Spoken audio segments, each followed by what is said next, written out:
Breaking down your 401k, part 3. Now check this out. In the last video, we talked about how you give into a 401k, but you can't touch that money until you're a certain age.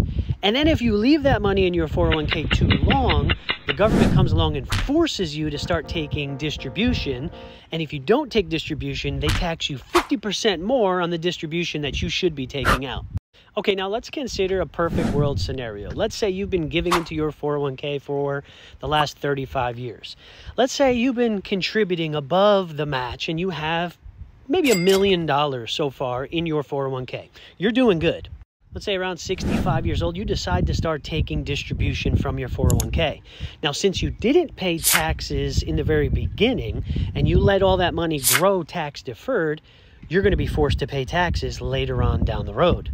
Now, remember in video 1, we talked about if you'd like to pay taxes on the seed or pay taxes on the harvest. Which one would you pick? I'd personally rather pay taxes on the seed because the harvest is usually pretty big. And in a 401k, we're simply just avoiding or delaying the inevitable. We're going to pay taxes to Uncle Sam no matter how you cut it. Now check this out. There's something we have to abide by within the retirement world. It's called the 4% rule. Now you could pause this video if you want to go fact check me. Go look it up. It's called the 4% rule. And essentially, it's a formula that these mathematicians came up with to say if you take 4% of your retirement out, you're likely to never run out of money. And if you take anything over 4%, there's a very high chance that you could run out of money before you pass away. Now, these guys are a lot smarter than me, so you can go ahead and do the research, but listen up. You know that $1 million that you have in your 401k? Let's say you take 4% of that $1 million to live on from 65 years old until you pass away, 90 years old. That's roughly $40,000 per year that you'd get to live on.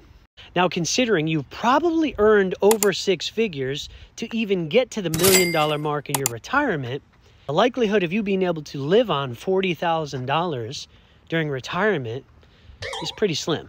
You may still need to work a part-time job even to continue. I digress. Let's continue forward.